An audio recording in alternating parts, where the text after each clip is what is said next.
So I'm back with a new recipe. Today we are making Birinji rice. Now this is a very spicy and tasty rice from Tamil Nadu. This can be had just with raita and papad, or you can have it with any side dish. So the ingredients list is given below, and for more such recipes don't forget to subscribe to my channel and click the bell. So let's jump right in. So first we have to prepare a masala, for which I've got the ingredients ready. I've got some ginger garlic, some spices, some mint and coriander leaves, some coriander powder, turmeric powder, red chilli powder and cumin powder. We are going to put all of this into a mixie, add sufficient water and make a smooth paste out of it. Now I've placed a pressure pan on medium-high on flame and I've added some oil and ghee to it and heated it. Let's add some sliced onion and green chilli to this oil. Now we'll saute the onions until they turn golden brown in color.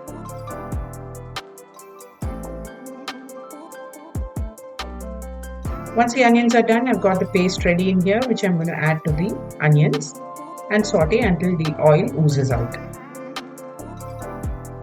This will take a few minutes, so patiently do stir it and cook it until the oil comes out.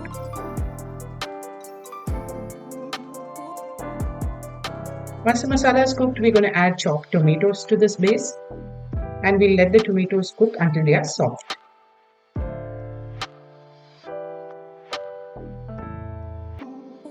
So the tomatoes are done now. It's time to add the veggies. I'm adding carrot and beans here. You can also add cauliflower, potato or green peas. So we'll cook the vegetables in the masala and we'll add a little bit of salt to the veggies at this stage.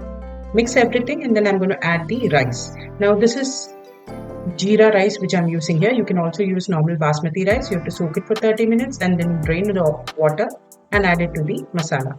Now we are going to cook the rice in the masala for a few seconds, sauteing it nicely.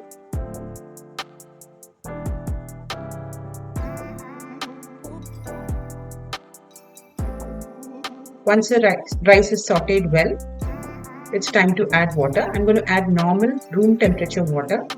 I've used 1 cup of rice. I'm adding 1.5 cup of water. Again, mix the rice and water along with the masalas.